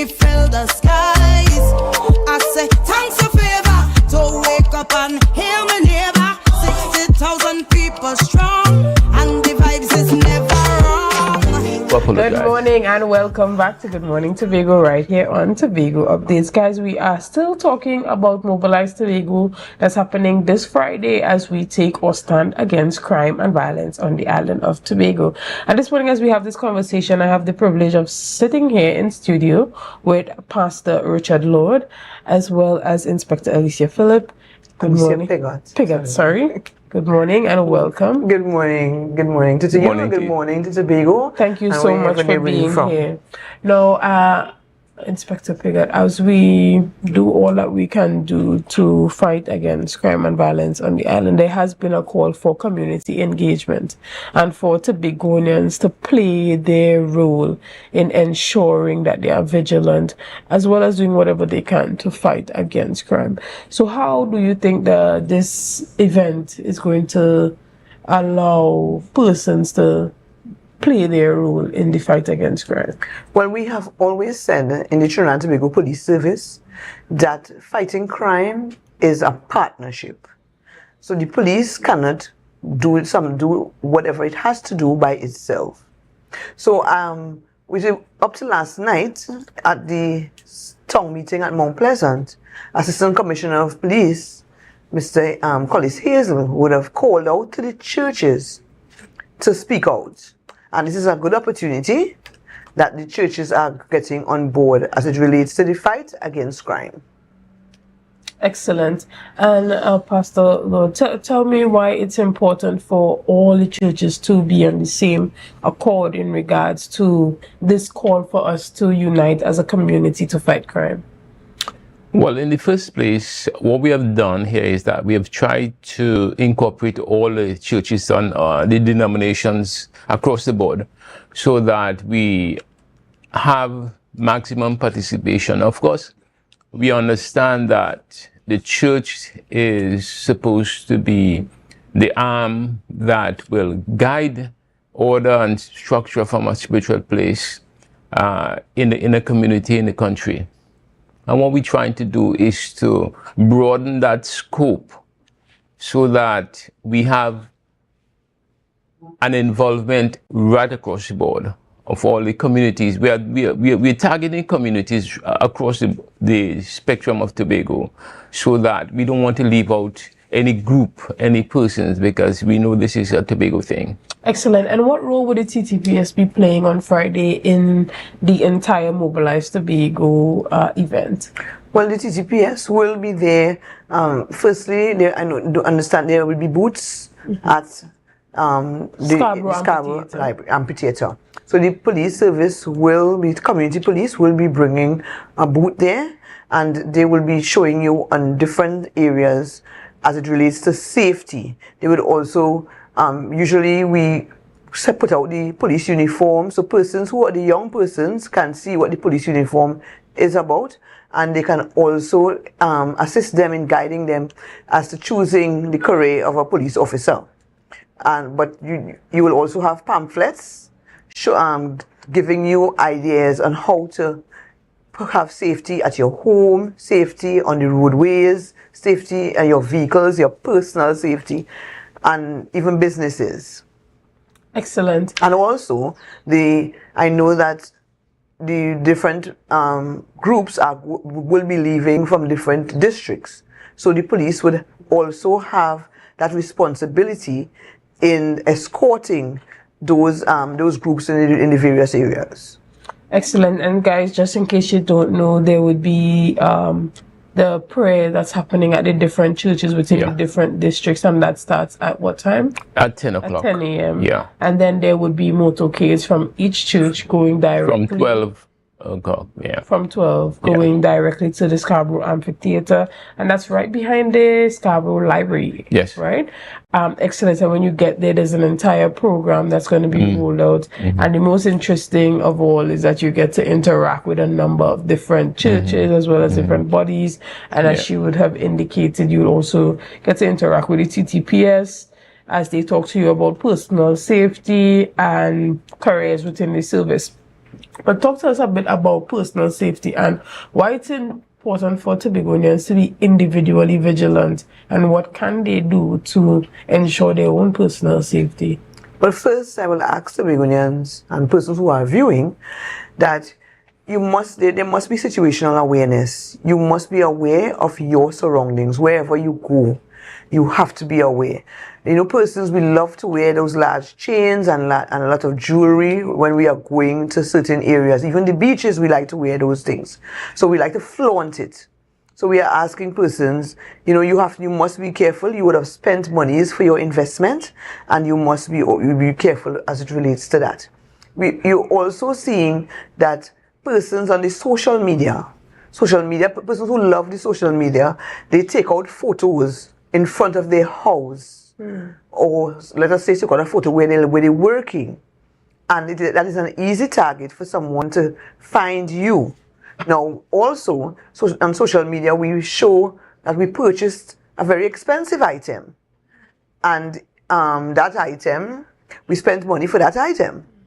So, and in front of where we showed that picture of that item, we show a place that someone could easily find you. So we are asking persons, you know, you have to be vigilant. You have to know what you are doing and how you are doing it. Even when you park your vehicles, sometimes we go to pick up persons, and the persons we pick up sometimes live in dark areas. There may not be a street light, and we park up there, and whilst we're waiting on that person, we are on our phones, and someone can come and we leave the vehicle unlocked whilst we are in there, and anyone can come upon you without you even recognizing that someone is lurking in the area, and relieve you of your vehicle because your door is not locked. Your door is open, even though it is closed. It is open. Sometimes the ignition is not on. So if someone comes to you, surprisingly, there is nothing, you can't even mash the gas to get away. So we are asking persons, be aware of your surroundings whenever you go out and whenever you are at home. Excellent. And Pastor Lord, tell us, how would you ensure that this event is not just about talk, but it also has a very tangible impact on the communities? Well, first of all, the theme of the event is called Restore Tobago, and it really is a concept. It's not really something where we just have this one event. It's going to be continued. There are going to be several follow-ups after this. And what we're trying to do is to ensure participation in terms of different interest groups. When we talk about Restore Tobago, we're talking about Restore Tobago as it were from a cultural place on the one hand, from a spiritual place on the other hand. That used to be.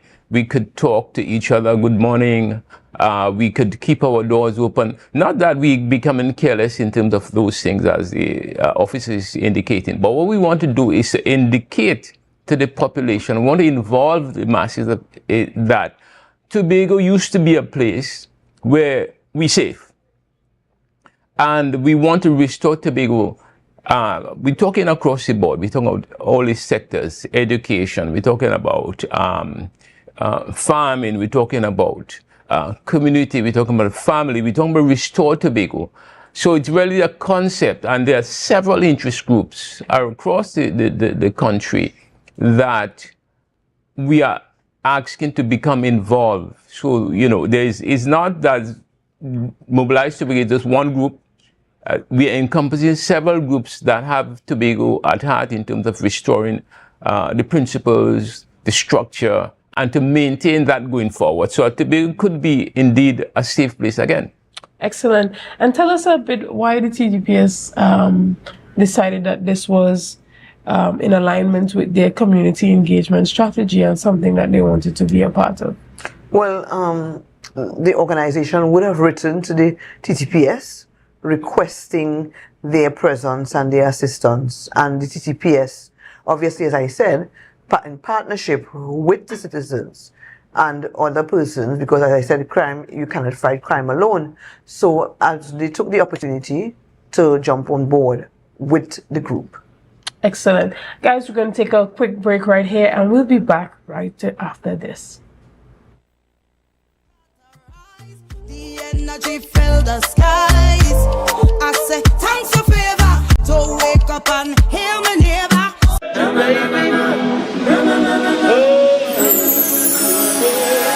can't live without you, I can't be without you for too long. Cause when I'm around you, I feel like the heavens has come down. I feel it in my soul every time we on the road, it's a miracle. A million strong come together. Deltec Distributors Weekend Special Wings Friday, £3 wings, 2.5 kilogram fries. Special 100 TT Soup Saturday, £2 cube beef, £2 cow heel, £2 chicken foot, £2 pigtail or smoked bone. Special $150 Super Sunday, £3 leg and thigh chicken, £3 sliced pork, £3 lamb slice, £3 cheese, 2 pack of pasta. Special $250. Located Main Road, Argyle, Tobago. We deliver 20 TT. Contact us on deltecdistributors.com 395-5040 or 237-0102. Deltec Distributors Weekend Special. MI4 Security Services Company is the most advanced security service in Tobago. Ask about our cash and transit service. It's safe, risk-free, reliable, and timely.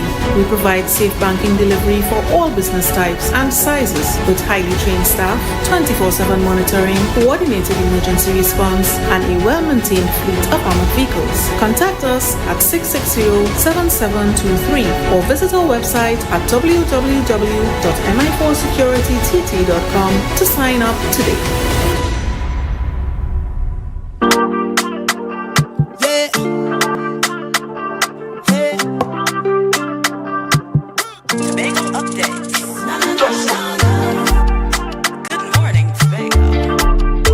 Good morning, and welcome back to Good Morning Tobago right here on Tobago Updates as we continue in the vein of restoring Tobago, that big motorcade event that's happening on Friday. Just in case you did not know, there are a number of organizations that are going to be present. As we know, the TTPS is also going to be there, as we have Ms. Piggott here with us this morning, and she would have spoken about how we will see the TTPS there, not only to tell us about our personal safety, but to give the youths guidance on choosing a better road.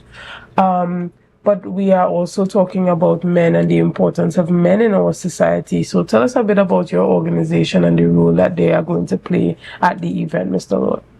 Yeah, well, in particular, we have a group called Men of Purpose, and that group is primarily what we do. We target the young men that have, as it were, a criminal background, and what we try to do is to restore them into society.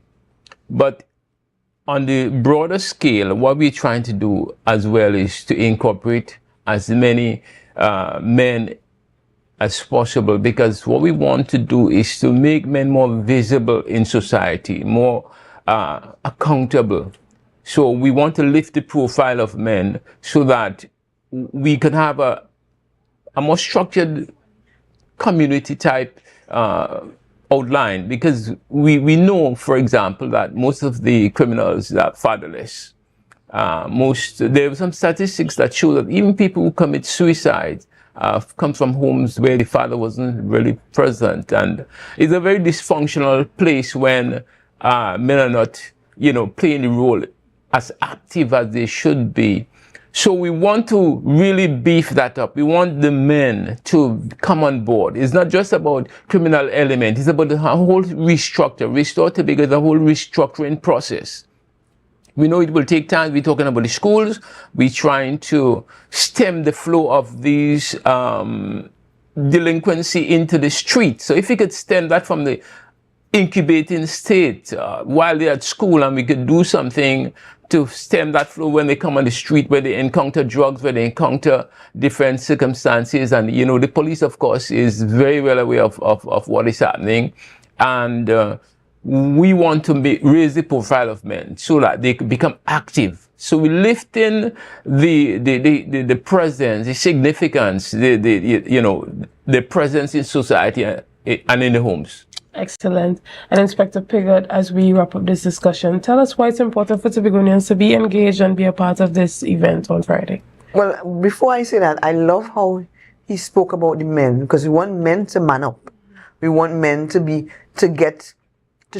assist the young boys, so that the young boys would not leave home, the men at home, and go out there and look out for other persons. And when they look out, they end up with the being joint gangs because the fathers or the men at home don't give the guidance that the young men want.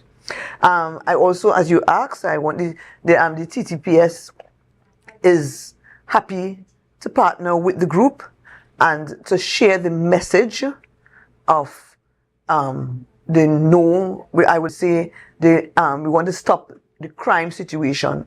We can't do it alone, as I said. We need the partnership, and the TTPS is here to assist. Likewise, the group is also assisting, and the focus is out there that, listen, the TTPS, along with the group, is doing their part, and we are asking other persons who didn't know and who know now, that they could jump on board. As I said, jump, make a big leap, and get on board.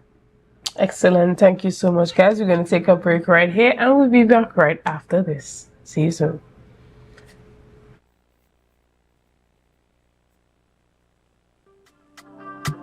Tobago updates. Good morning, Tobago.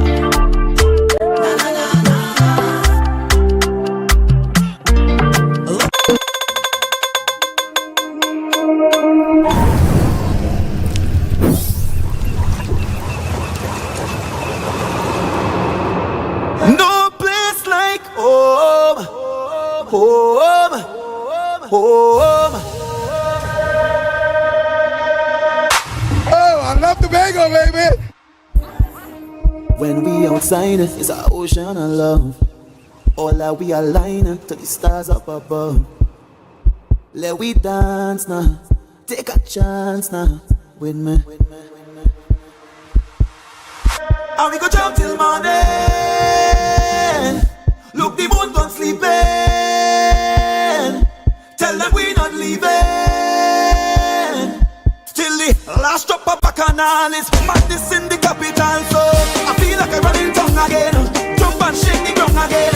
We with all my friend and them. No place like home, home, home.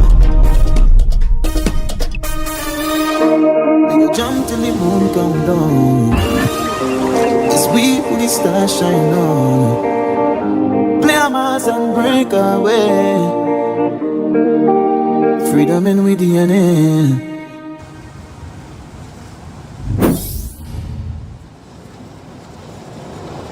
Life is good with Zero. Zero interest for 6 months. Zero down payments. Zero stress payment plan. That's right. With Standards My Terms, we are putting the power of zero in your hands. Now, you can get that new sectional, fridge, stove, or TV for zero down. Pay zero interest later and enjoy a zero stress payment plan plus quick approval within 48 hours. Standards, never beaten on quality and prices.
Good morning and welcome back to Good Morning Tobago right here on Tobago Updates. Guys, as we wrap up this morning's discussion, we are heading right into sport.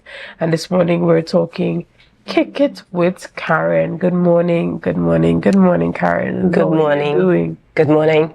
We are happy to have you here on Tobago Updates. Again, guys, if you don't know, this is Miss Karen Forbes, a very popular footballer on the island of Tobago here. Tell Tobagonians a bit about Kick It with Karen. Now, we know you do this every year.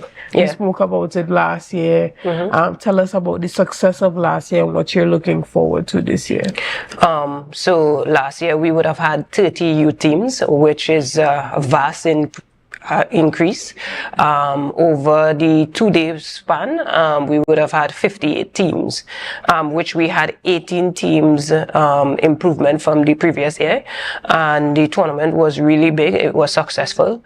And this year we have seen already a team improvement from the 30 teams of the youth category already this year. So we are expecting a bigger tournament. Excellent. And I remember during our conversation the last time you would have indicated the need for more scouts to come and take a look at the talent that we have on the island here. Do you have any particular individuals that you are bringing in to take a look at the talent? As of right now, not this year, but next year. In fact, what we're going to be doing is we're going to have our first international team, hopefully, and some scouts coming in from abroad next year, because we potentially might be moving to 3 days next year, since it's going to be my 10th annual Kick It with Karen, which is a decade, and it's going to be huge. Excellent. I see that you are partnering with a number of organizations. Tell us about some of your partners, some of your sponsors, and why it's important for individuals to get on board and get engaged with this type of events in the community. Well, definitely, I will say, a lot has been happening in Plymouth, just using it as an example. And I think, this type of initiative is going to help bridge the gap and actually help the youths, come off the streets and also be engaged in positive activities such as, Kick It with Karen. Also, I really want to thank Minister Kojo and Ministry of Sport for supporting this venture for the last few years, and I'm talking about the last 5 years. I am really grateful for that, because, that type of funding is what allows us to be able to put on this show. Besides that, the Tobago House of Assembly, I'm grateful that they also partner with me and doing this every year. And Samoto's Digicel, we have some decent sponsors that has been with us for some time. Excellent. And so that goes into our prizes. Tell us a bit about some of the prizes that are being offered. Okay, so on the first day, we will have the U8, U10s, U12s, and U14 category. So it's against FIFA rules to give money to those youths. So what we're going to do, we're going to have them get trophies and medals because they enjoy that more. And on the second day, we will have the girls 13 and 15, where they will win trophies and medals as well. And then we have the female and men open, which will win cash prizes. Excellent. And tell us, is it that this is open to mostly, or the registrations that you are seeing, is it from schools or clubs? So it really doesn't matter, because I also just completed my I Choose Sport ambassador speaking yesterday, motivational speaking yesterday. And some of the schools actually was interested. I was at Harmon's on Monday, and some of the guys walked up to me and was like, could we participate? I said, yeah, there's no stipulation once you're able to have your team and you are interested in participating. So definitely it's open to anybody to be able to participate. Excellent. And when we talk about categories, we have under 8, under 10, under 12, under 14. Excellent. And so it's really targeted towards engaging the youth, engaging the young persons. And then there's a team registration fee. That's $500 if you want to register a team. When is the registration deadline going to close? Well, actually, right now for the youth category, the registration has been closed simply because we have been having a lot of teams that has been reaching out, actually, but we already have a whacking 38 teams in that category, in those categories comprised of the U8, the 10s, the 12s, and 14. And, based on how Plymouth is facilitated, we at this present time is trying to find different ways and strategies that we'll be able to have the tournament run smoothly timely, 1, and 2, and on time, because we don't want the kids to be out too late because of the amount of teams. So right now we are brainstorming different ideas. I'm going to see the facility today to see if we could do 2 fields off the actual main field. So in that way, we will be able to run the games a bit quicker and also be able to manage such a magnitude of tournament. Excellent. Well, this tournament is really growing into something big. I mean, by next year we reach the 10-year mark. Would you be able to fit the tournament in Plymouth still?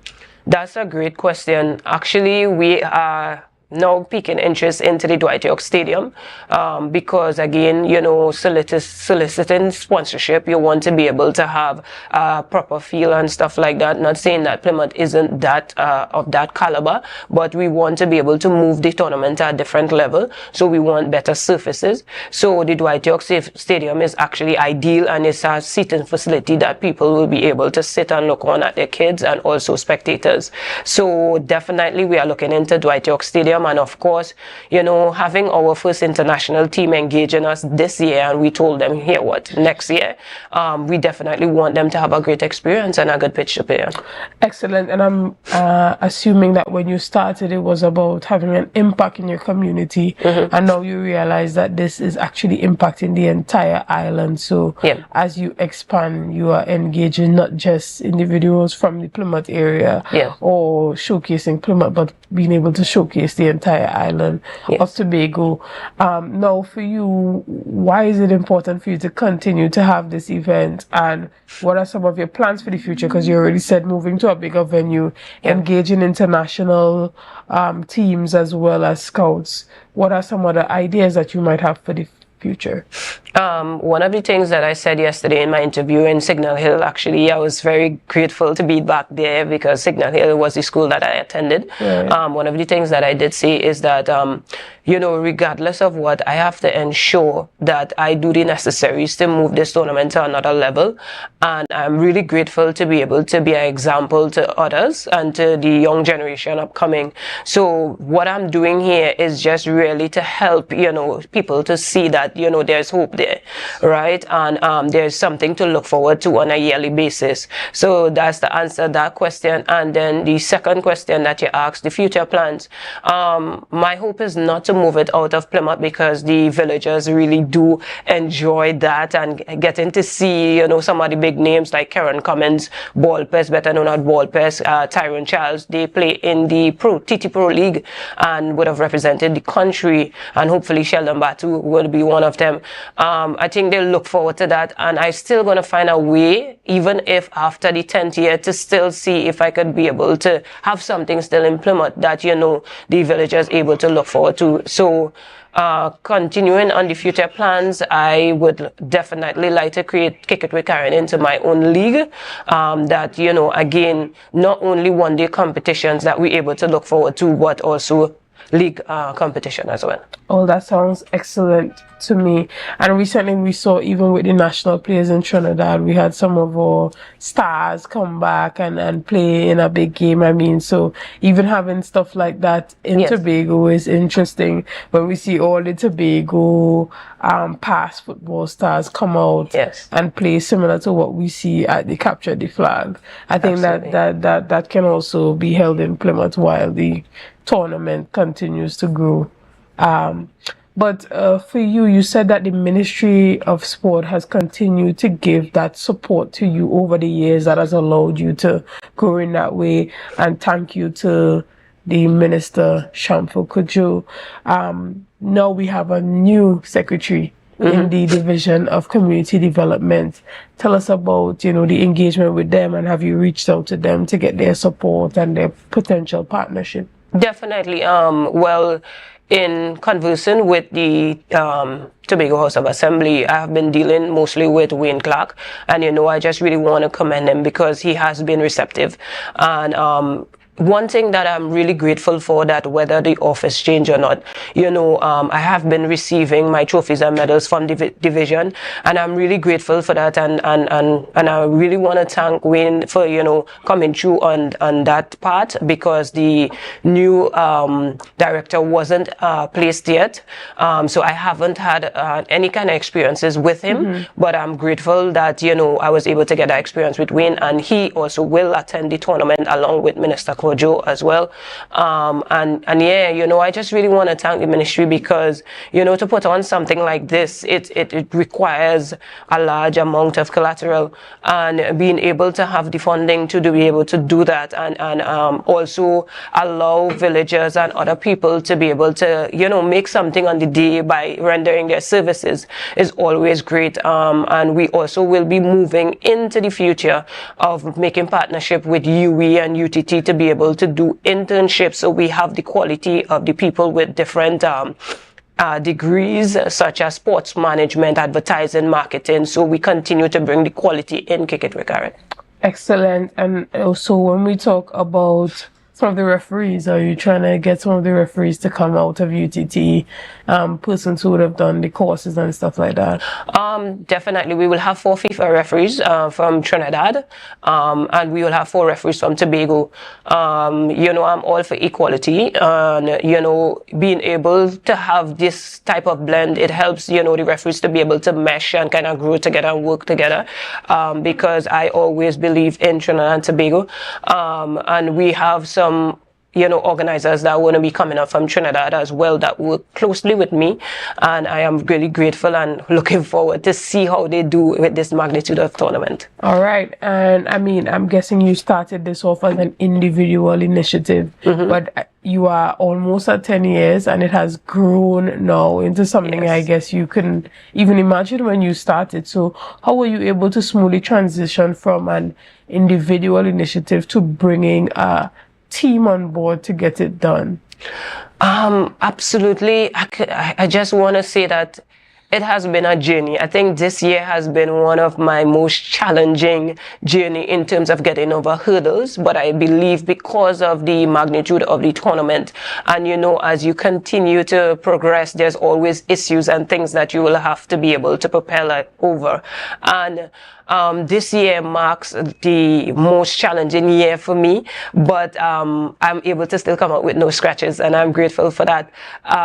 But definitely I would say that, moving from year 1 to year 9 would have allowed me each year to be able to grow, to be able to learn, to be able to problem solve, to be able to manage, because as the tournament grows, it takes another part of you. It starts to challenge you in a different way, and I am very grateful that the years I have gotten stronger and stronger to be able to deal with things. And as we close off, how has some of the events that have taken place in Plymouth recently impacted you, and how would it impact how you dedicate this particular tournament this year? Definitely when it first happened, I start thinking, because anybody's human nature that you obviously start to think. But what I said, at the end of the day, the show has to go on, life has to go on.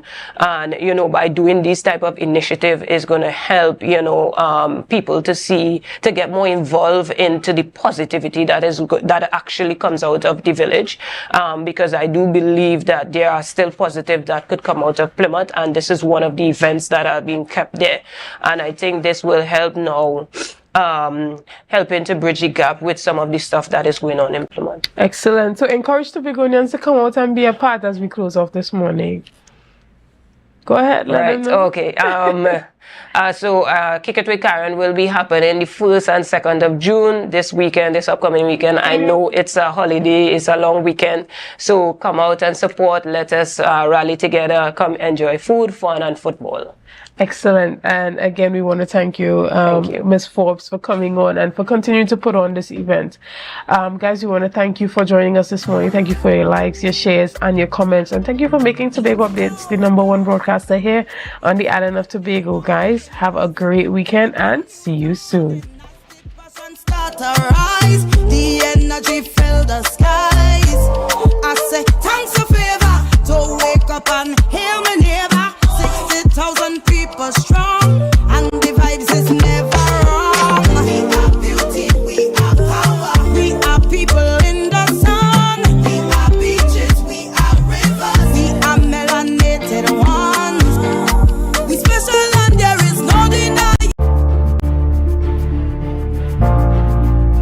Viewing Tobago Updates Television, your exclusive